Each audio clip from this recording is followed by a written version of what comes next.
Sahara liivad on sajandite jooksul neelanud loomi, inimesi ja terveid linnu. See on maailma suurim kõrb ja need, kes olid piisavalt hooletud, et selle lõpututel liivalagedel eksida, kadusid igaveseks.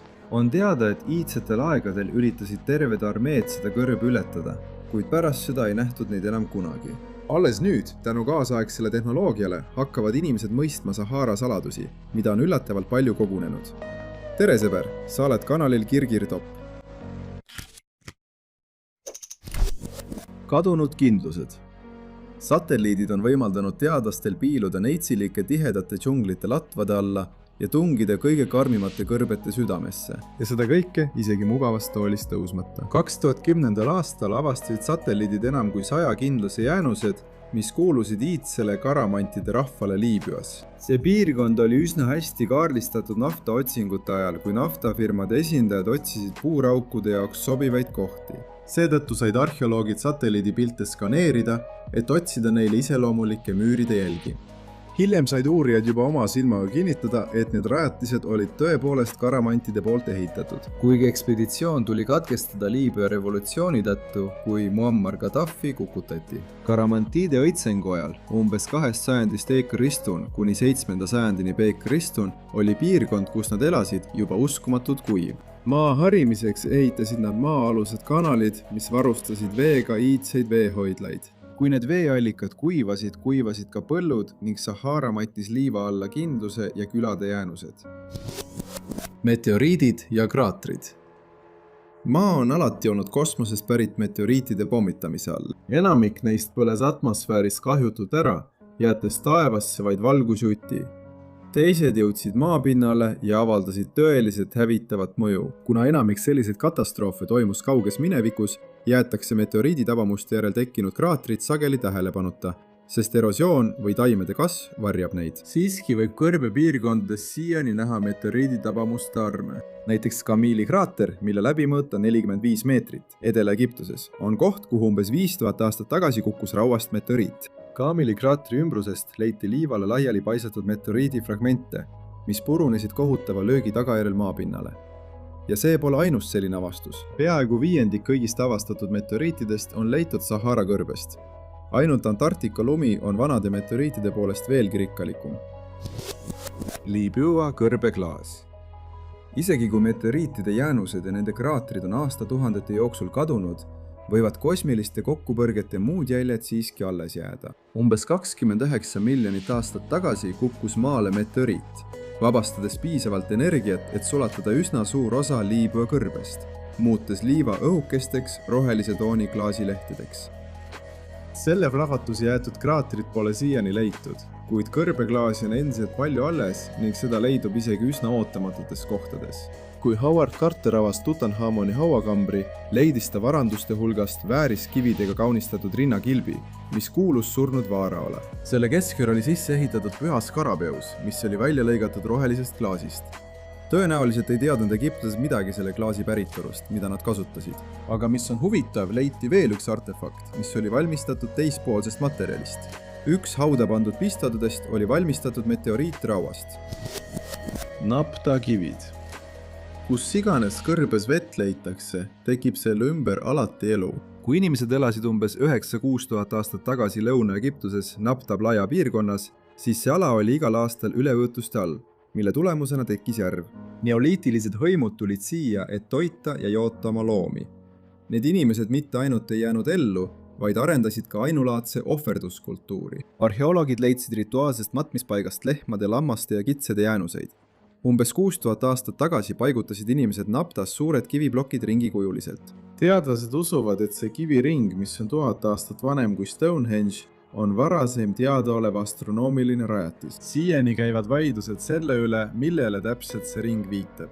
Kuid üks teadlane väidab, et see langeb kokku Orioni vöö asendiga, nagu see oli nähtav 6000 aastat tagasi. Sahara kõrb ei ole alati eksisteerinud.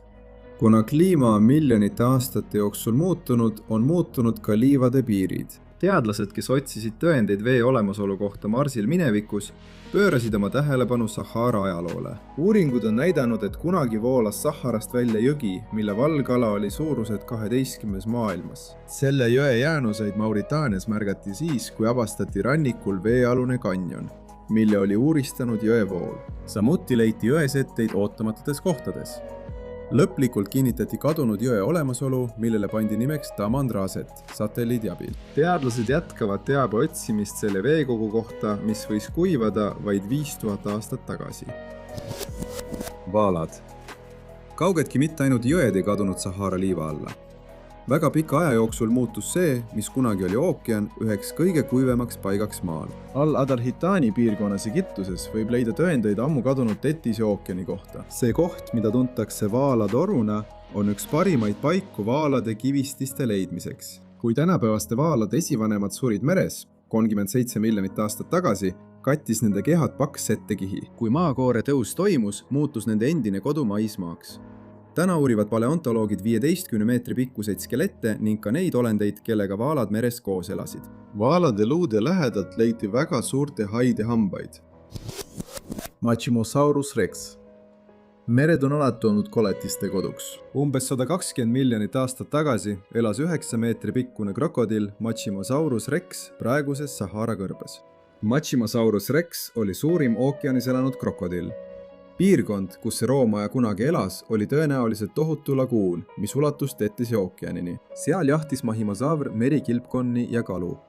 Tõenäoliselt sõi see roomaja ka suuremate olendite korjuseid. Võib tunduda irooniline, et Sahara kõrbest on leitud nii palju merelist elu, kuid tegelikult teevad paleontoloogid seal nii palju avastusi just seetõttu, et kõrb on kõigele elavale äärmiselt vaenulik. Arvestades, et siin pole taimi ega mulda, saavad teadlased sageli teha üllatavaid leide otse oma jalge all.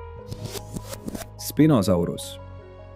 Jätkates kõrbes tehtud mereavastuste teemat, tasub mainida Spinosaurust. See on suurim röövdinosaurus, mille teadlased on kunagi avastanud.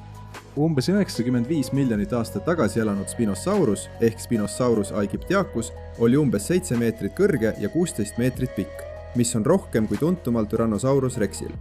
Spinosaurus ei olnud üldse oma tuntuma konkurendi moodi. Tal oli seljast välja ulatuv tohutu luuline puri ja rida teisi kohastumusi, mis ajasid teadlased segadusse. Praegu arvatakse, et Spinosaurus on ainus teadaolev poolveelise eluviisiga dinosaurus. Kuna algselt avastatud Spinosauruse luud hävitati Teise maailmasõja ajal, õnnestus alles 2014 aastal Marokos leida teist tüüpi kivistisi ning teadlased said lõpuks Spinosaurust uurida. Üheks tõendiks selle kohta, et Spinosaurus elas osaliselt vees, on tema pikad lamedad jalad, mis olid hästi kohandunud ujumiseks, ning ninasöörmed paiknesid kõrgel koonu peal, võimaldades dinosaurusel hingata ka siis, kui ta oli enamasti vee all. Kindlasti tekitas vaatepilt, kus lähenes tohutu puri Spinosauruse seljal, muistsete merede elanikes umbes sama palju hirmu, nagu tänapäeval haigala uime nägemine. Teise maailmasõja hävituslennuk Curtiss P-40 Kitty Hawk. 28. juunil 1942 lendas seersant Dennis Copping vigastatud lennukiga Kitty Hawk P-40 Briti baasi kõrbes, et seda remontida. Kuskil poolel teel kadus ta ära. Alles 2012 aastal leiti lennuki jäänused, kui naftatöötaja neile juhuslikult peale sattus. Lennuk säilis peaaegu puutumatuna ja see toimetati El Alameini muuseumisse, kus see ka restaureeriti. Huvitaval kombel ei leitud Dennis Coppingust mingeid jälgi. Tema saatus on veel üks mõistatus, mida Sahara endas peidab. Cobero skeletid. Paul Serenot on selles nimekirjas juba mainitud, kuna ta oli osa meeskonnast, mis leidis 2012 aastal Spinosauruse kivistised. Just ühe oma dinosauruse luude otsimise reisi ajal leidis ta juhuslikult Sahara suurima inimeste matmispaiga. Cobero ala Nigeris oli asustatud juba umbes 10 000 aastat tagasi. Ja kunagi vahas seal lopsakas rohelus. Kalade, krokodillid ja teiste loomade jäänused on segunenud inimluudega. Paljud leiud lihtsalt uritasid liivast välja. 2 aasta jooksul kestnud väljakaevamiste käigus leiti umbes 200 inimeste matmispaika 2 erinevast asustusperioodist, mida lahutas üle 1000 aasta. Need jäljed jätsid Gifidi ja Toneriani kultuurid. Luust ehted ja luust nooleotsad leiti koos harpuunidega, mida kasutati jahi pidamiseks lähedal asuvates vetes. Paljud matmispaigad olid väga ebatavalised. Üks inimene oli maetud nii, et tema pea oli pistetud potti teine aga lebas kilpkonna kilbijäänustel. võib-olla ei saa me kunagi teada, kuidas need inimesed täpselt elasid ja surid. Sahara ei taha kuidagi kõiki oma saladusi avaldada. See video on nüüd lõppenud, kuid kanalil on palju teisi videoid, mida saate kohe vaadata. Valige endale meelepärane video ja tellige kanal. aitäh, et vaatasite, kõigile head aega!